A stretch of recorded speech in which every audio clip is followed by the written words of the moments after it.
오늘 하나님 말씀은 예레미야 23장입니다. 1086페이지 23장. 예수 그리스도에 관한 그 부분을 한번 읽겠습니다. 1절에서 8절 말씀입니다. 23장 1절. 여호와의 말씀이니라. 내 목장의 양떼를 멸하며 흩어지게 하는 목자에게 화 있으리라. 그러므로 이스라엘의 하나님 여호와께서 내 백성을 기르는 목자에게 이와 같이 말씀하시니라. 너희가 내 양떼를 흩으며 그것을 몰아내고 돌보지 아니하였도다. 보라, 내가 너희의 악행 때문에 너희에게 보응하리라. 여호와의 말씀이니라. 내가 나의 양떼에 남은 것을 그 몰려갔던 모든 지방에서 모아 다시 그 우리로 돌아오게 하리니 그들의 생육이 번성할 것이며 내가 그들을 기르는 목자들을 그들 위에 세우리니 그들이 다시는 두려워하거나 놀라거나 잃어버리지 아니하리라. 여호와의 말씀이니라. 여호와의 말씀이니라. 보라, 때가 이르니 내가 다윗에게 한 의로운 가지를 일으킬 것이라. 그가 왕이 되어 지혜롭게 다스리며 세상에서 정의와 공의를 행할 것이며 그의 날에 유다는 구원을 받겠고 이스라엘은 평안히 살 것이며 그의 이름을 여호와 우리의 공이라 일컬음을 받으리라.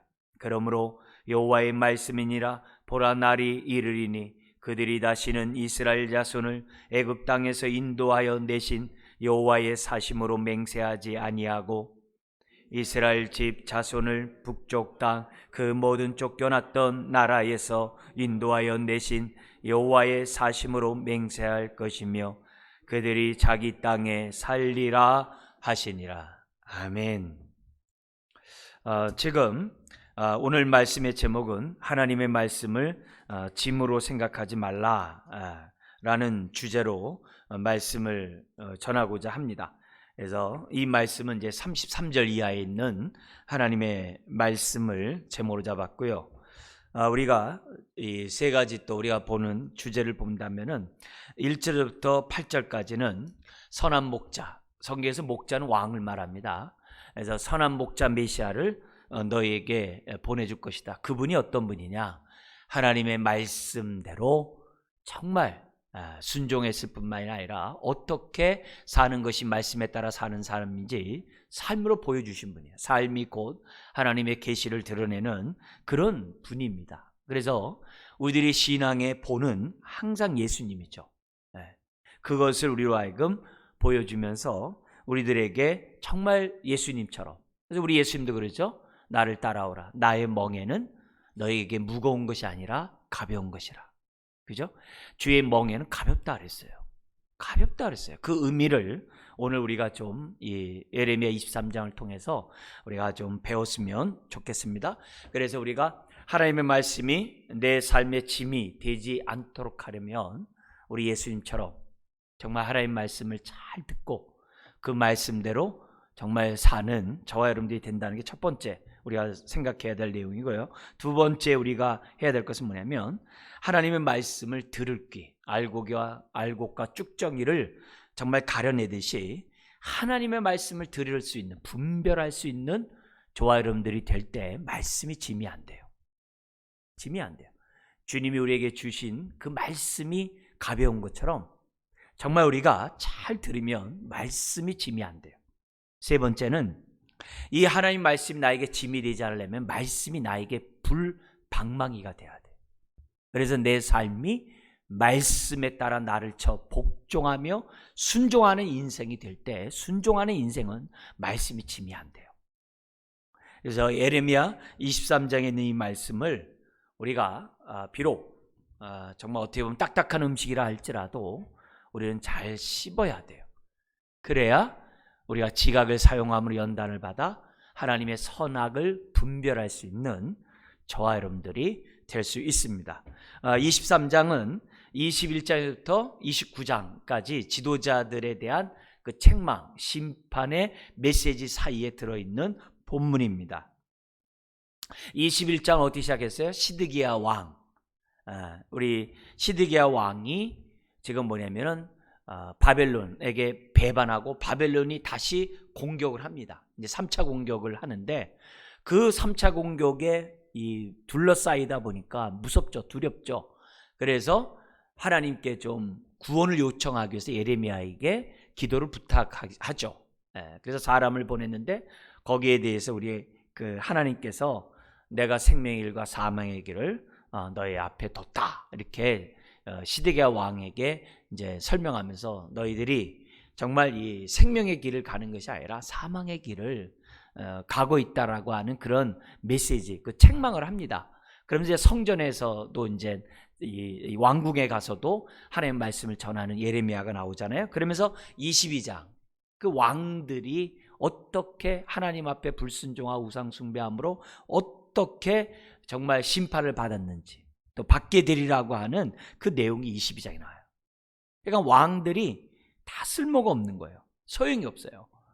그래서 하나님은 참된 왕 메시아를 보내겠다. 그게 우리 방금 읽었던 1절부터 8절이에요.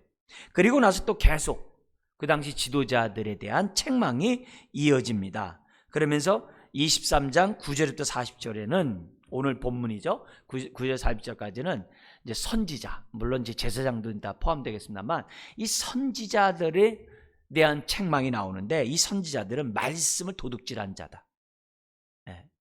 그래서 하나님의 말씀을 정말 제대로 전하지 않는 그런 거짓 선지자들이라는 그 책망을, 그래서 화이진저에 대한 그 메시지가 23장이에요. 24장은 좋은 무화과 나무와 나쁜 무화과 나무를 얘기하면서 포로로 끌려가는 자들은 좋은 무화과래요. 오히려 남아있는 자들이 나쁜 무화과래요. 왜냐? 말씀에, 예레미야를 통해 전파된 말씀에 그들이 뭐예요? 들을 귀가 없거든요. 들을 귀가, 거짓 선지자들의 말만 들어요. 그래서 절대 예루살렘은 멸망하지 않을 것이다, 부서지지 않을 것이다, 이렇게만, 그래서 하나님의 평강을 줄 것이다, 포로로 끌려간 자 곧 돌아올 것이다, 이런 듣기 좋은 말만 하는 말만 듣다가 결국 어떻게 돼요? 멸망하거든요. 그래서 나쁜 무화과예요. 좋은 무화과가 아니라. 그리고 이제 25장에서 70년간 포로 생활하리라, 그런 내용 속에 오늘 이 본문이 있습니다. 그래서 사실 이제 9절부터 40절 이 말씀을 계속하는 게 22장 왕들의 심판과 연관해서 맞아요. 그렇지만 항상 우리 하나님은 이런 심판의 메시지를 하면서도 항상 소망을 줘요. 그러니까 복음이죠. 그러니까 위로의 아버지시죠. 왜냐하면 너무 책망하고 너무 심판하다 보면 어떻게 돼요? 사람들이 낙심하잖아요. 항상 그렇잖아요.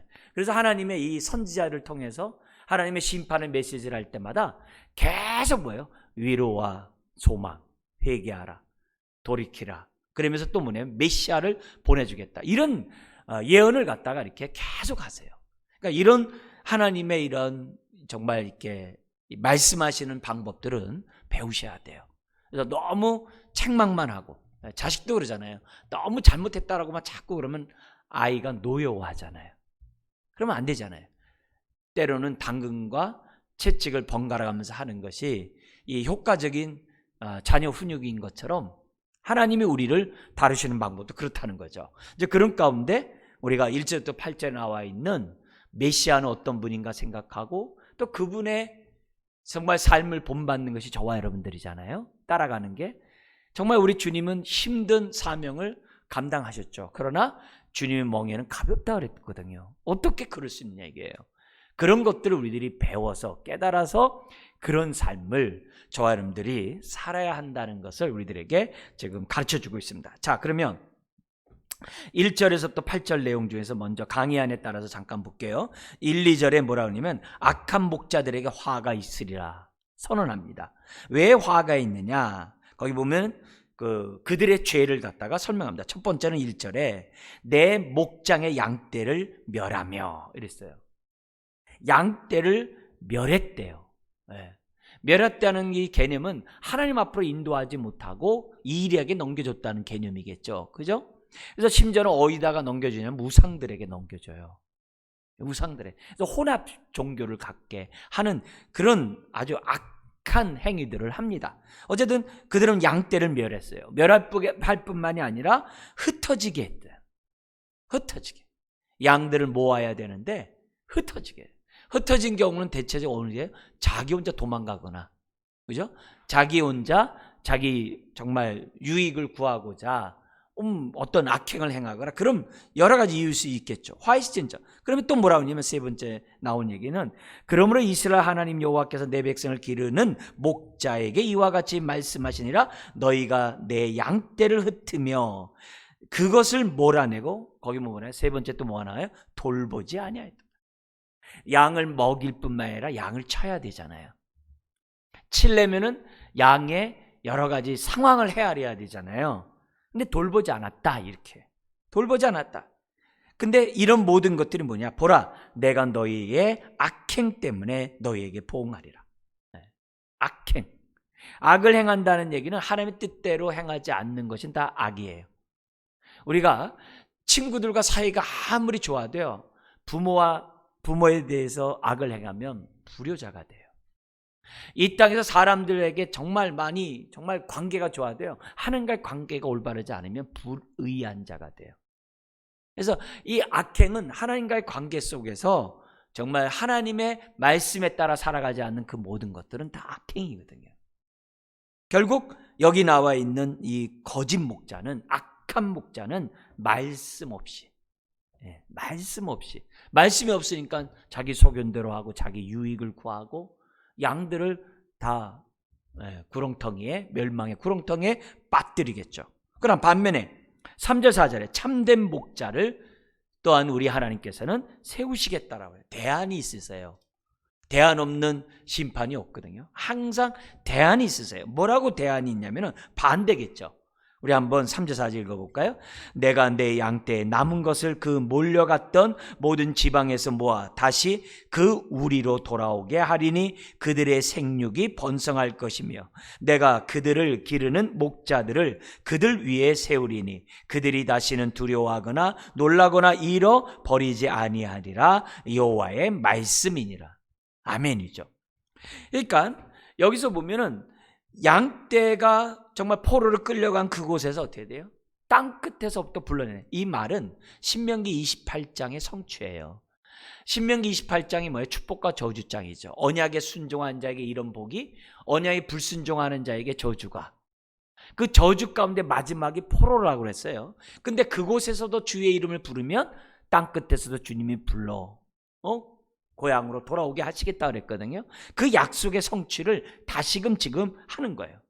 여러분, 그 나라가 멸망하지 않도록 지키는 것도 굉장한 하나님의 은혜와 능력이죠. 근데 포로를 끌려간 그곳에 다시 모으는 건요, 그 세상 사람들이 볼 때 있을 수 없는 일이에요. 근데 하나님은 그 방법을 해요. 왜요? 이방 나라로 하여금 하나님이신 것을 보여주고 증거하기 위해서 우리 하나님이 이런 방식을 하세요. 그러니까 죄에 대한 심판과 연단은 연단대로 하면서도 하나님은 하나님 되심을 사람들이 보여준다는 거예요. 이 복선이 깔려 있어요. 여러분, 그래서 우리들이 신앙생활 할 때마다 항상 우리는 먼저 뭐부터 생각하냐면, 내가 이렇게 말하고 행동하는 것이 하나님의 기쁨이 될까? 이걸 항상 생각하셔야 돼요. 내가 이렇게 행동하는 것이 주의 복음이 드러나고 하나님이 드러나는 일인가? 이걸 항상 생각하셔야 돼요. 어떤 것을 결정하거나 어떤 것을 판단할 때도 하나님이 드러나는가? 굉장히 중요해요. 사람과 대화할 때마다 내가 하는 이런 말과 태도 때문에 그 사람이 나를 통해 하나님 보는가? 이건 우선순위예요. 하나님은 포로로 끌려간 그들에게 그냥 방치해놨다가 방목했다가 그냥 돌아오게 하는, 나는 이런 능력자야, 그렇게만 하는 게 아니라 백성들을 회개케 하고 연단시켜서 그의 쓴뿌리들이 다 제거하고 하나님 앞에 돌아오게 하고, 그게 능력이거든요. 회개케 하고 돌아오게 하고. 그러면서 뭐라 그래요? 있을 수 없는 그런 일들을 이방 나라들이 보면서 어떻게 돼요? 과연 하나님은 살아계시는구나. 그래서 다니엘이 세 황제를 섬기면서도 살아계신 하나님을 찬양하잖아요. 그게 하나님의 방법이고 그게 하나님의 선교 목적이었다는 것을 우리들이 잊지 않는 것이 굉장히 중요해요. 그래서 우리가 이럴 때가 있어요. 한 번 실패한 인생 다시 일어나는 게 힘들다고 그러잖아요. 그잖아요. 어떤 집도 이렇게 했다가 부순 다음에 다시 세우려면 어렵다고 그러잖아요. 교회도 그렇잖아요. 교회가 부흥을 맛봤다가 교회가 밑바닥까지 내려간 다음에 다시 부흥하게 하는 것은 너무 어렵다고 그러잖아요. 힘들다고 그러잖아요. 차라리 처음부터 사지 시작하는 게 좋다라고들만 생각할 때 많아요. 그러거든요. 근데 그렇지 않아요. 우리 하나님의 전능하신 하나님은 부흥했다가 밑바닥에 가더라도 다시 일으키시는 분이에요. 여기에 대한 믿음이 우리들이 있어야 돼요. 시띵 골짜기에 생수의 강이 흘러넘치게 하시는 그런 분이에요. 그래서 실패했다고 낙심하고 끝났다라고 얘기하면 안 돼요. 그 자리에서 주의 이름을 부르는 자들을 잃어버린 횟수대로 갚으시는 분이 하나님이세요. 그 믿음을 우리들이 봐야 돼요. 그래서 이게 보름달이 이렇게 정말 이렇게 시들어가고 정말 초생달 이렇게 돼가지고 이렇게 끝나버리는 것이 아니라 다시 보름달이 있듯이 우리 하나님의 그 역사하심은 지금 여기서 보면 흩어진 그곳에서 돌아오게 하시겠다는 거예요.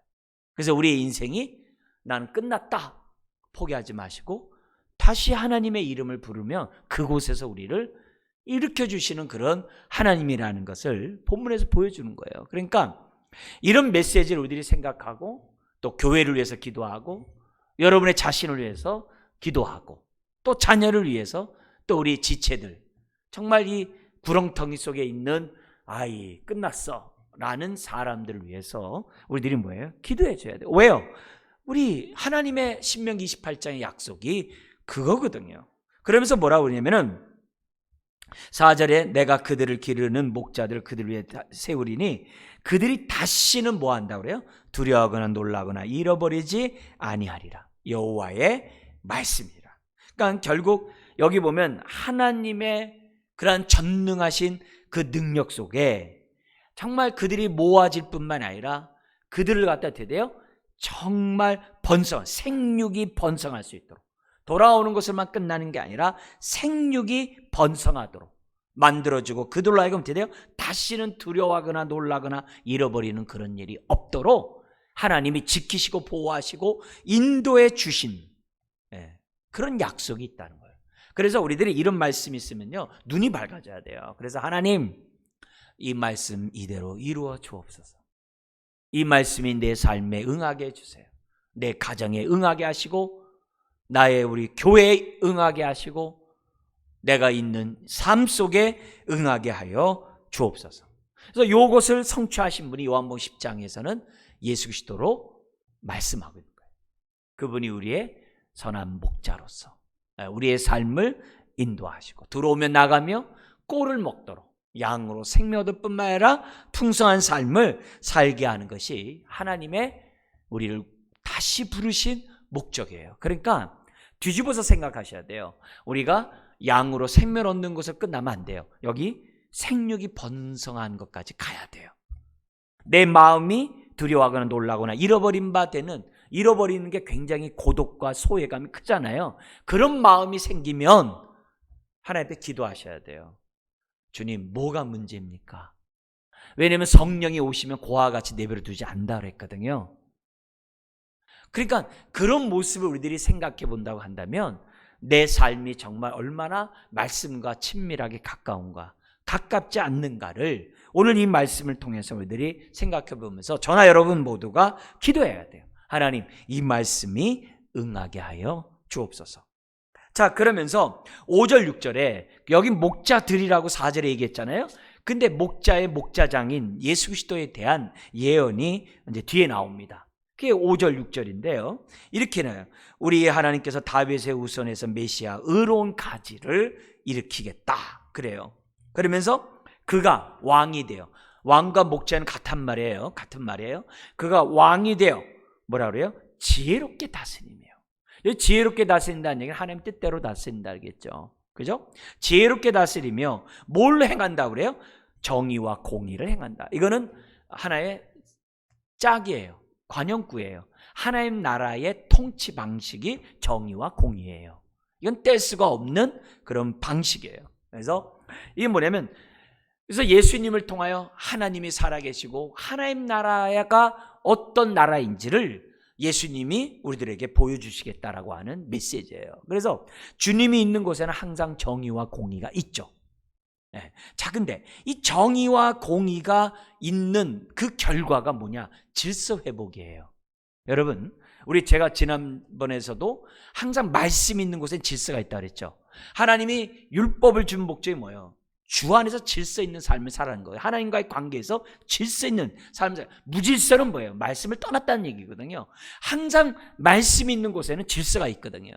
의의는 뭐냐면 다시 질서로 이렇게 회복시키는 거예요. 굉장히 중요한 거예요. 그래서 하나님의 통치가 있는 곳에는 모든 것이 정의고 공의야.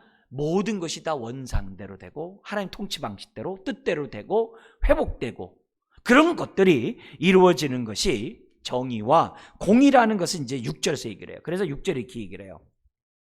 그날의 유다는 구원을 받겠고 이스라엘은 평안히 살 것이며, 구원만이 아니라 평안이 있는 게 있어야 돼요. 그러면서 뭐냐면 그의 이름은 여호와 우리의 공의라. 일컬음을 받으라. 하나님의 이름이 뭐냐면 여호와는 우리의 의다. 우리의 의, 우리의 구원자. 근데 이 의 속에 뭐가 있다는 거예요? 모든 것을 바르게 한다. 모든 것을 본래의 자리로 돌아가게 한다. 그래서 하나님 앞에 올바로 서게 하고, 우리가 이 땅 가운데 어떻게 돼요?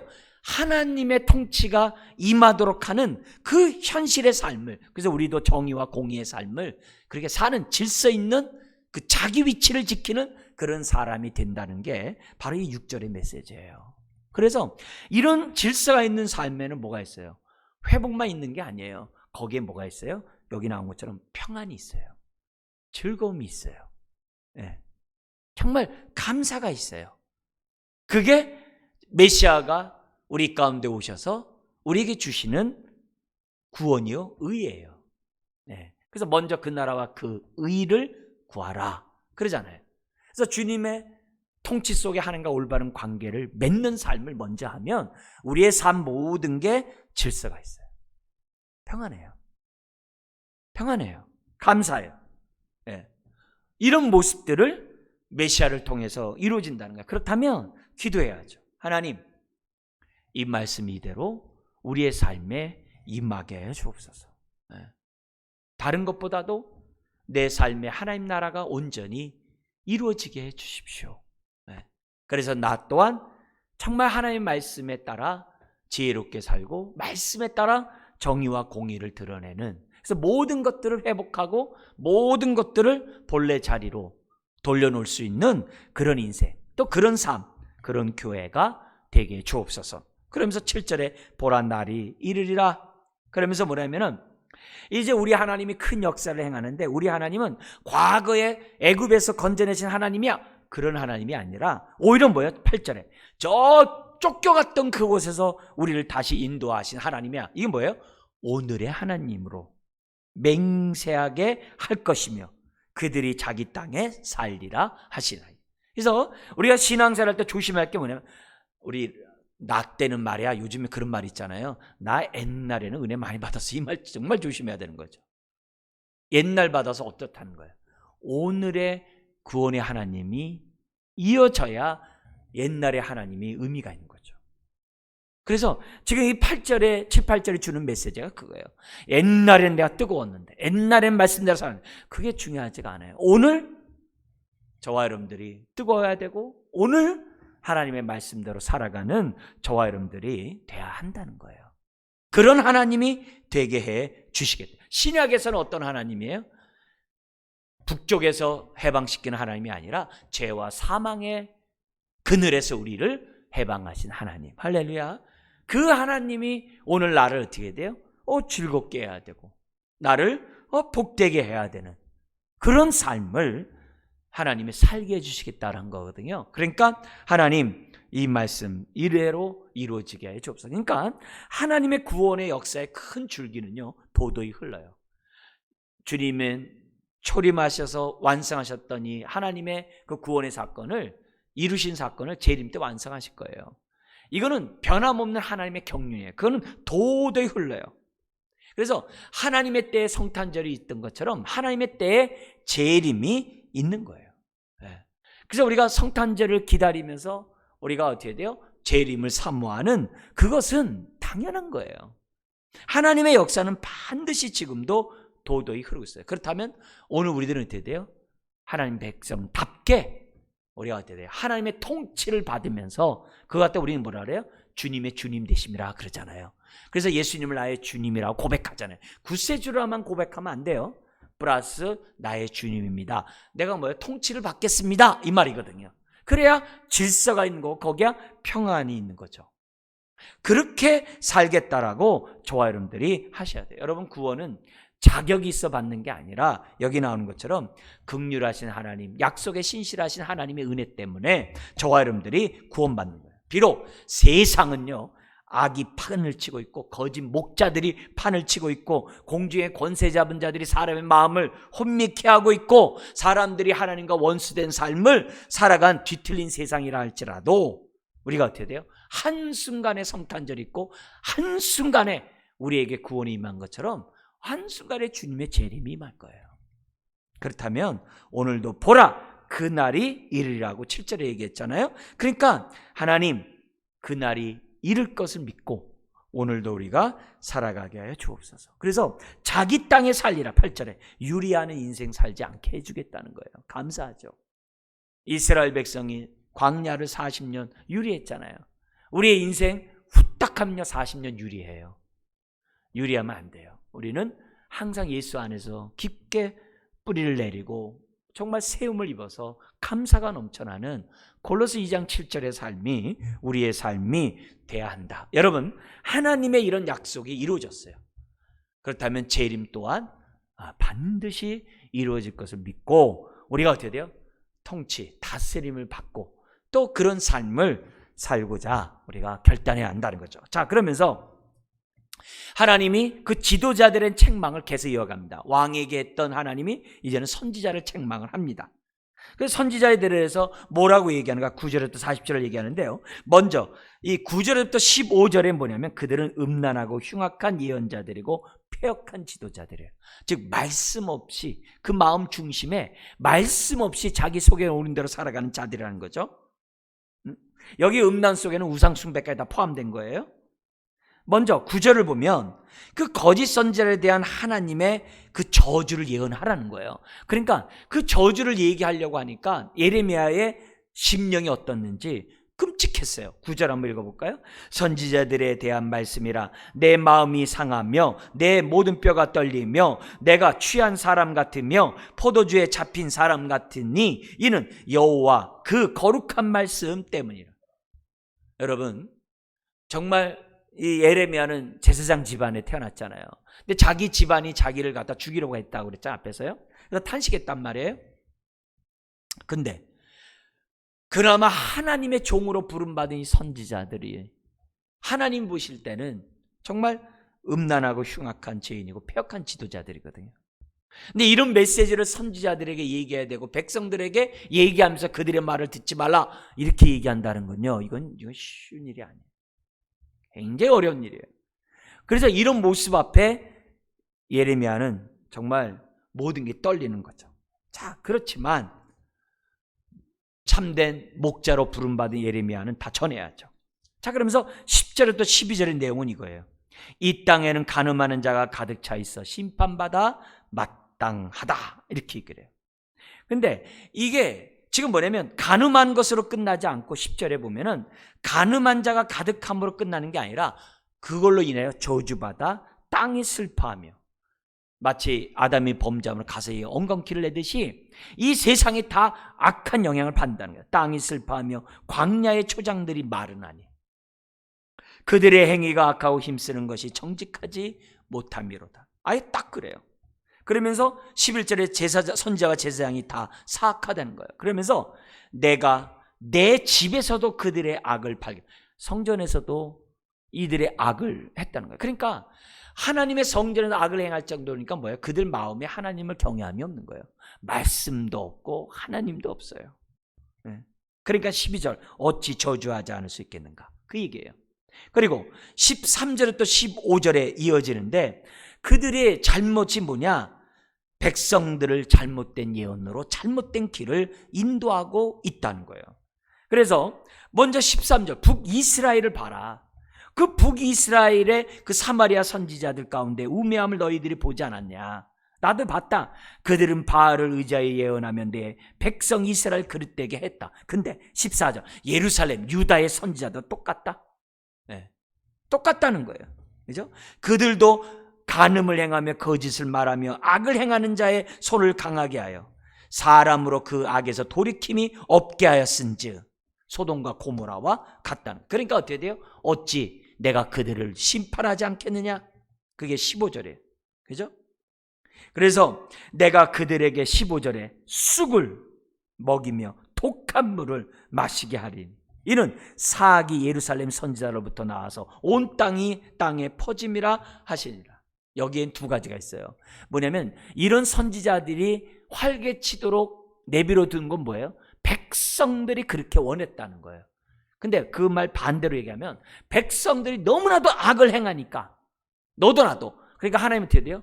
거짓 선지자를 통해서 더 멸망의 길로 가도록 내어버려 두셨다는 거예요. 이건 어디서 나오냐면 아합 왕이 악을 행하니까 거짓 선지자들에게 뭐예요? 거짓 영이 들어가지고 거짓 예언하게 해가지고 아합을 죽게 했잖아요. 그건 똑같은 얘기예요. 그러니까 무서운 거죠. 그러니까 이 멸망당할 백성은 뭐만 들리는 거예요? 자기가 멸망받게 하는 그 말이 달게 듣는 거예요. 이들은요. 굉장히 무서운 얘기죠. 굉장히 무서운 얘기죠. 여러분 이거 너무나도 끔찍한 일인데요. 정말 이런 자리에 우리가 조금이라도 가면 안 돼요. 조금이라도 가면 안 돼요. 그런 의미에서 여기 그 당시 선지자들은 다 뭐예요? 거짓 선지자들이에요. 정말 패역한 선지자라는 것을 지금 뭐냐면 9절에서부터 지금 15절에 저기 뭐냐면 첫 번째 말씀하고 있습니다. 그러니까 정말 지도자의 그 책임이 얼마나 큰지, 영향력이 있다는 거예요. 선하든 악하든 영향력이 크다는 거예요. 근데 이 악한 영향력이 활개치도록 내버려둔 건 뭐예요? 백성들의 마음이 악하다는 거예요. 그러니까 이걸 보면요 눈물 나는 일이에요. 우리나라의 어떤 현실이나 우리나라에 이렇게 정말 이루어지는 그러한 것들을 이렇게 볼 때 어떻게 있을 수 없는 일들이 지도자들이 하는가? 그냥 우리들의 마음들이, 백성들의 마음이 그러니까 활개치는 거거든요. 그 상황을 생각하면요 정말 피눈물이 나는 이런 모습이에요. 여러분 오늘 우리 믿는 사람들이 정말 깨어 있어야 되고 정말 우리가 하나님의 말씀이 짐이 되면 안 돼요. 정말 하나님의 말씀이 나에게 살아있는 생명의 말씀이 되도록 저와 여러분들이 해야 돼요.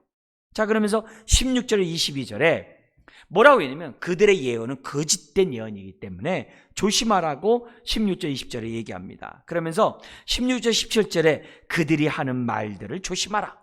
자, 이렇게 얘기해요. 자, 우리 16절 17절 같이 한번 읽어볼까요? 만군의 여호와께서 이와 같이 말씀하시되 너희에게 예언하는 선지자들의 말을 듣지 말라. 그들은 너희에게 헛된 것을 가르치나니 그들이 말한 묵시는 자기 마음으로 말미암은 것이요 여호와의 입에서 나온 것이 아니니라.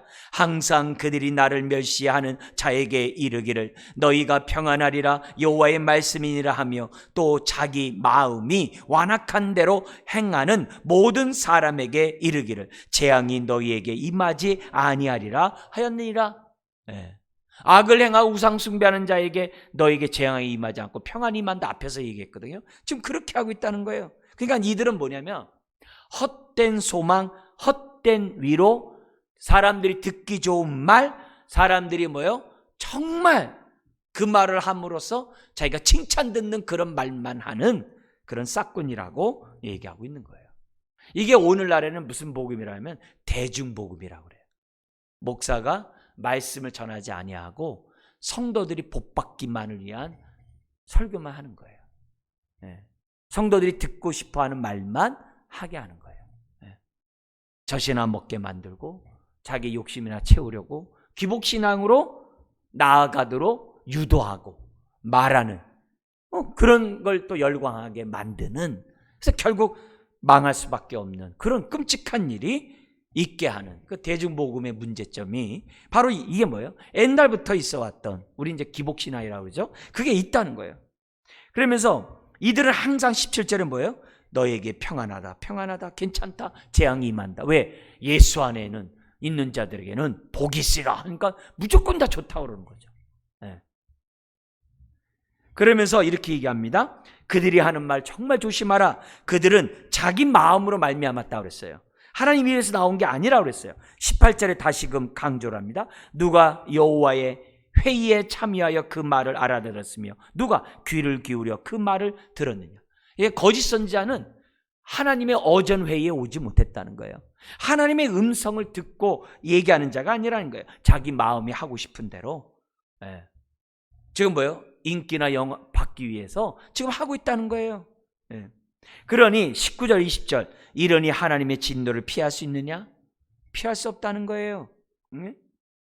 그러면서 21절 22절 이들에 대해서 나는 보낸 적도 부탁한 적도 없다라고 얘기를 합니다. 21절 22절 읽겠습니다. 이 선지자들은 내가 보내지 아니하였어도 다름질하며 내가 그들에게 이르지 아니하였어도 예언하였은즉 그들이 만일 나의 회의에 참여하였더라면 내 백성에게 내 말을 들려서 그들을 악한 길과 악한 행위에서 돌이키게 하였으리라. 그렇죠. 우상숭배하고 탐욕의 종 가운데 살았는데 돌이키게 했어야 하는 거 아니겠어요? 근데 얘들은 어떻게 돼요? 자기 열심, 자기 열정을 가지고 지금 뭐야? 자기 밥벌이를 하고 있다는 거예요.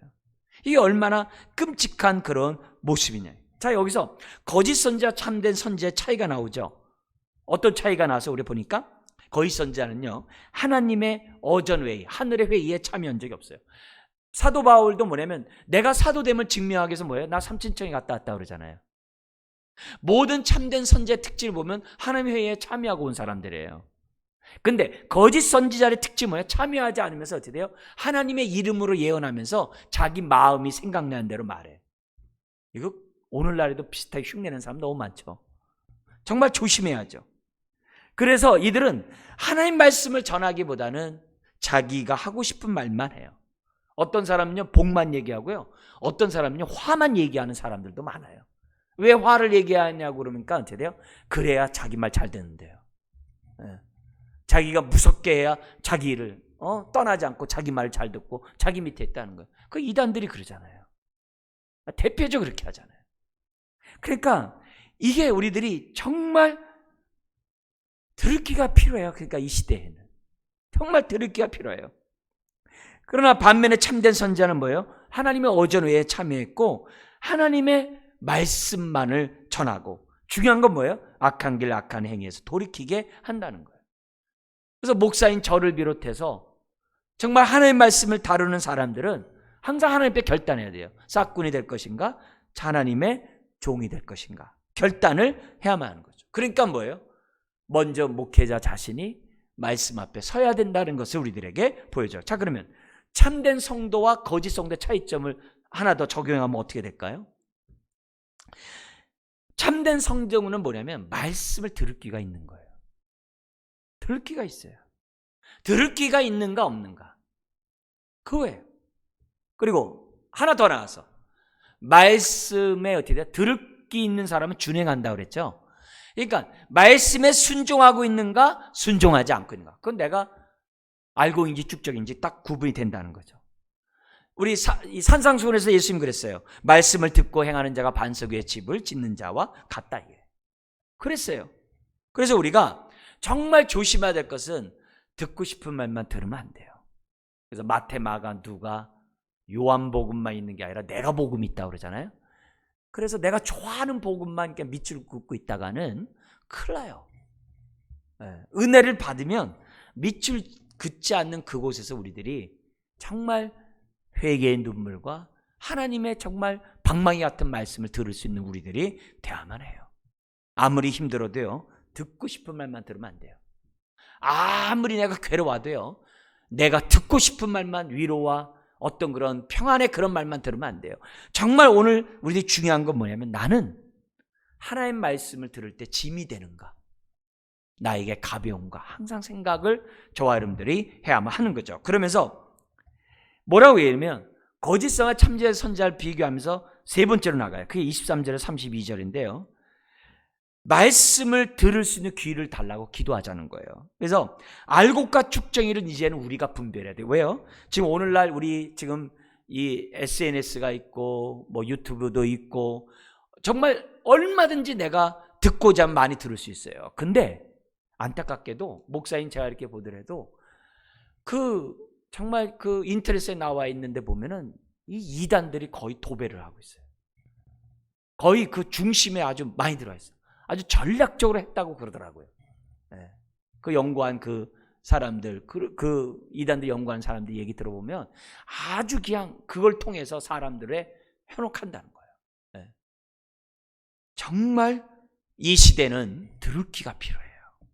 정말 들을 귀가 필요해요. 그게 23절에서 32절이에요. 그래서 먼저 23절, 24절에 들을 귀가 필요하다는 얘기하면서 하나님이 어떤 분인지 먼저 알래요. 우리 한번 23, 24절 읽어볼까요? 여호와의 말씀이니라 나는 가까운 데 있는 하나님이요 먼 데 있는 하나님이 아니냐.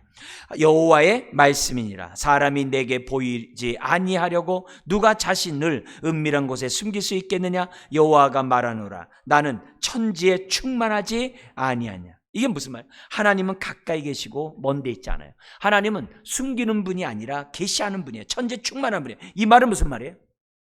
요한복음 4장에 수가성 여인의 말과 연관해서 한다면 우리가 어디 있든지 주의 이름을 부르면 하나님이 들으시는 분이에요.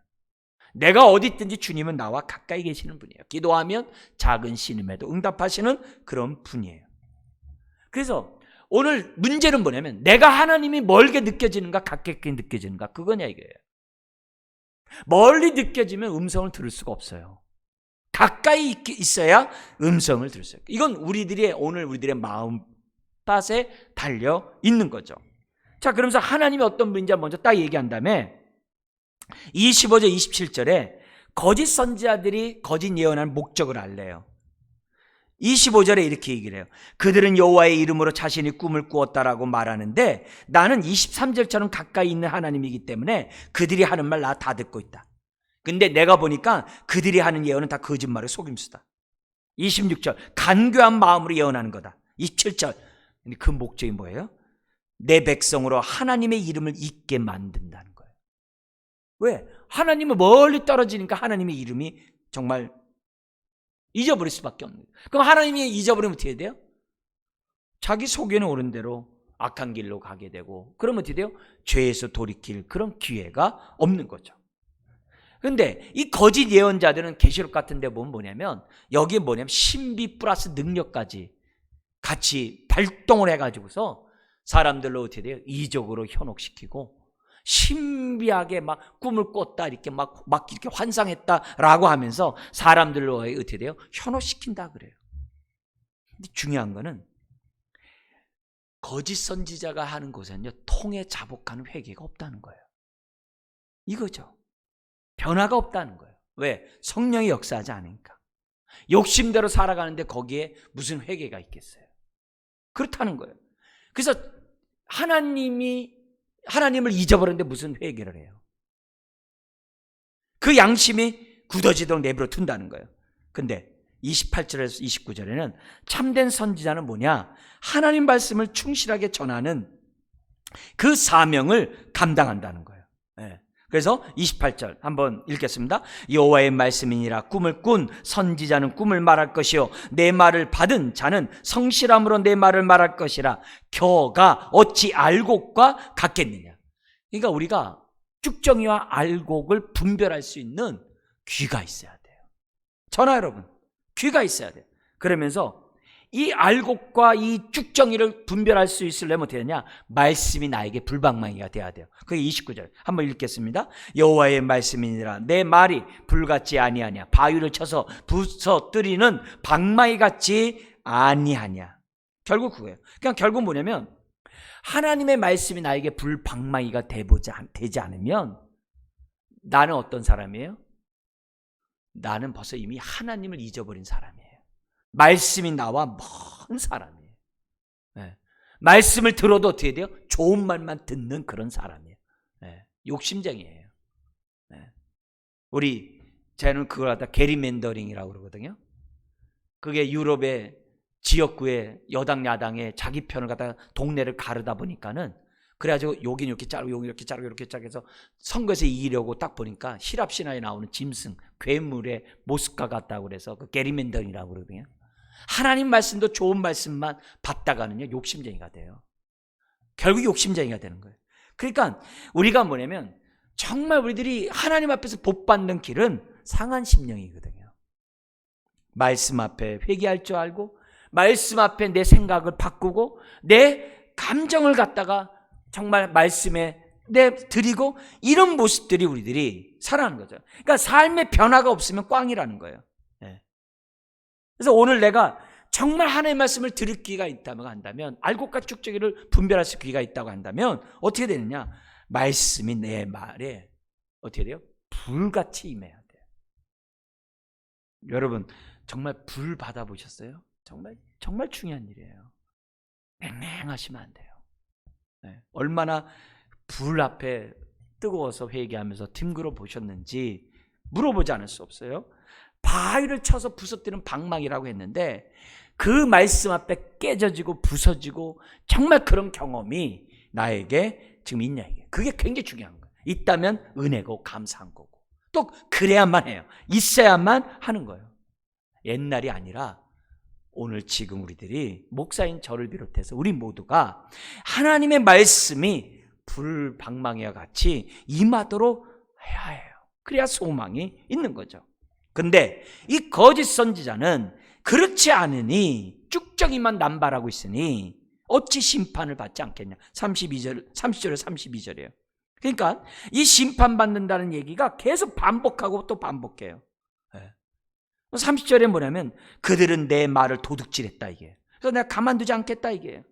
31절 자기 혀를 눌려가지고 하나님 말씀하셨다 그러는데 내가 치겠다는 거예요. 그래서 30절 31절 32절에 7이라가 3번 반복해요. 얼마나 우리 하나님이 엄히 심판하는지를 보여주고 있다는 거죠. 그러니까 거짓 선지자들의 이 쭉정이의 메시지는 변화가 없다는 거예요. 회개가 없다는 거예요. 알곡의 메시지는 변화가 있고 회개가 있는데 없다는 거죠. 오늘 목사인 저는 불방망이 같은 말씀을 전해야 되고 여러분들은 말씀을 들었을 때 어떻게 돼요?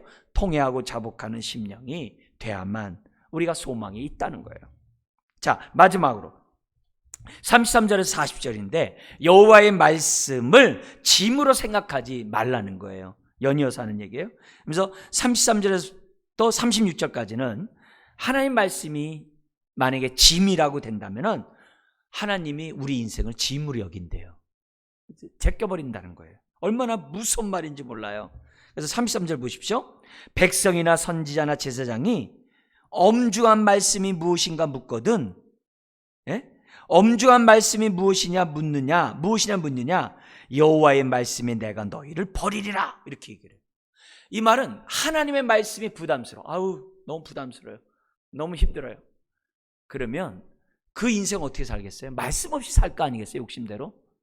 그것보다는 하나님의 말씀을 달게 받는 자세가 중요하다는 거예요.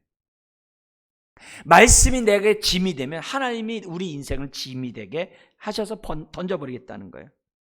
그러면서 심지어는 나만 던지는 게 아니라 34절 말씀이 엄중하다고 말하는 자들을 내가 그 사람과 그 집안까지 벌하겠대요. 하나님의 말씀이 나에게 중하다고 생각조차 하지 말고 오히려 그렇게 내가 막 이렇게 하고 있다고 한다면 회개해야죠. 그래서 35절 36절 같이 한번 읽겠습니다. 너희는 서로 이웃과 형제에게 묻기를 여호와께서 무엇이라 응답하셨으며 여호와께서 무엇이라 말씀하셨느냐 하고 다시는 여호와의 엄중한 말씀이라 말하지 말라. 각 사람의 말이 자기에게 중벌이 되리니 이는 너희가 살아계신 하나님 만군의 여호와 우리 하나님의 말씀을 망령되이 사용함이니라 하고 말씀이 중하게 여기는 사람들을 보면요 왜곡시킨다 이 말이에요. 망령되이 일컫는다, 왜곡한다. 이 단어 자체가 뒤집어 엎다는 단어예요. 곡해한다 이 말이에요. 그래서 아전인수격으로 말씀을 막 사용해버려요. 그러면 안 된다는 거예요. 그래서 하나님의 말씀을 막 왜곡해가지고 뭐 나쁜 의미로 받아들이고 왜곡해가지고서 막 그냥 부정적으로 받아들이고 그렇게 하면 안 되죠. 그러면서 37절 이하에 말합니다. 너희는 말씀이 중하다고 말하지 말고 말씀하셨으면 무엇이란 말씀하셨냐고 물으라는 거 오히려. 그리고 그 말씀에 순종하는 자가 되라는 것이 37절부터 40절이에요. 그죠?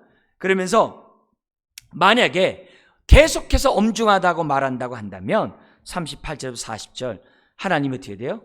너를 갖다가 쫓아내버리고 영구한 수치를 당하는 사람이 되도록 내버려 두겠다는 거예요. 언약의 그런 책임을 하나님이 감당하지 않겠다는 거예요. 자, 그러니까 결국 질문하지 않을 수 없어요. 나는 하나님 말씀이 짐이 되는가? 아니면 나의 가벼운가? 예수님은 우리에게 멍에를 매라고 했는데 그 멍에는 가볍고 쉽다고 했는데 오늘 나는 하나님의 말씀이 나에게 가볍고 쉬운가? 네. 아니면 지키기 싫은 무거운 짐인가? 정말 오늘 이 밤에 우리가 하나님 앞에 정말 내 모습을 한번 지금 과거 말고 지금 나의 모습이 어떤지 우리가 봐야 된다는 거죠. 여러분 하나님 뭐라 그래요? 하나님 말씀이 짐으로 여기면 하나님이 우리 인생을 짐으로 여기신다는 거예요. 이 짐은 던져야죠. 네. 뭐하러 껴안고 있겠어요? 그래서 우리가 하나님의 말씀을 들을 때 액면가 그대로 있는 그대로 아멘하는 저와 여러분들이 돼야 돼요. 그래야 우리가 어떻게 돼요? 왜곡하지 않을 수 있고 그 말씀에 따라 우리가 순종하면서 살 수 있어요. 우리는 그걸 갖다 달게 받는다고 그러죠. 하나님의 말씀을 달게 받아야 돼요. 네. 여러분 음식도 자꾸 단 것만 먹으면 당뇨병 걸리잖아요. 의도적으로 우리가 단 음식을 안 먹고 막 거부하잖아요. 우리가 신앙이 성숙하고 신앙이 자라가려면 너무 좋은 말만 들으면 이 당뇨병에 걸리거든요. 영적인 당뇨병에. 그게 아니라 정말 듣기 싫은 말들을 자꾸 우리가 듣는 것이 중요해요. 젖만 먹는 게 아니라 밥을 먹고자 하는 우리들이 되고자 하는 것이 중요하다라고 오늘 이 말씀 우리들에게 가르쳐주고 있어요. 오늘 우리가 들을 귀가 있는 자가 정말 복이 있다라고 말씀하셨어요. 다시 한번 우리가 오늘 예수님이 그 말씀에 달게 순종했듯이 주여 우리도 주님이 가신 그 길을 따라가게 해주십시오. 주님 내가 말씀을 들을 귀가 있기를 원합니다. 생명의 말씀인지 사망의 말씀인지 들을 귀가 있기 원합니다. 그러기 위해서는 주님 내가 먼저 내 말씀이 내가 말씀 앞에 불방망이로서요 정말 내가 태워지고 깨지고 부서지는 그런 인생 되기 원합니다. 이 밤에 은혜를 베풀어 주세요. 주님 목사인 저를 위해서는 거짓 예언하지 않도록 기도해 주시고 왜곡하지 않도록 기도해 주시고 여러분들은 정말 전파된 들은 이 말씀을 들을 귀와 함께 준행 듣고 순종함으로 살아가는 자가 될 수 있도록 그래서 이렇게 23장이 나한테 이루어지지 않고 오히려 복이 이루어지는 그런 삶을 사시기를 다시 한번 주의 이름으로 축원합니다. 기도하겠습니다. 하나님 아버지 오늘 주의 말씀이 나에게 침이 되지 않기 원합니다. 주여 은혜를 더하여 주옵소서. 주여 바랄 수 없는 중에서도 바라고 순종할 수 없는 중에서 순종할 수 있는 마음밭 되기 원합니다. 주여 노아가 어떻게 산 위에서 참으로 방주를 지을 수 있겠습니까? 주여 이것은 정말 하나님의 말씀을 달게 받지 않으면 할 수 없는 행동인 줄 압니다. 오늘 우리가 주의 말씀에 부르심을 받고 참으로 자녀가 되었는데 주여 우리가 우리 주님이 우리의 주님 되기를 원합니다. 우리 마음의 하나님 나라가 온전히 그 통치가 이루어지는 삶이 되기를 원합니다. 그로 인하여 마음의 평강 가운데 기꺼이 우리가 주의 말씀에 순종하며 나아가는 우리가 되기 원합니다.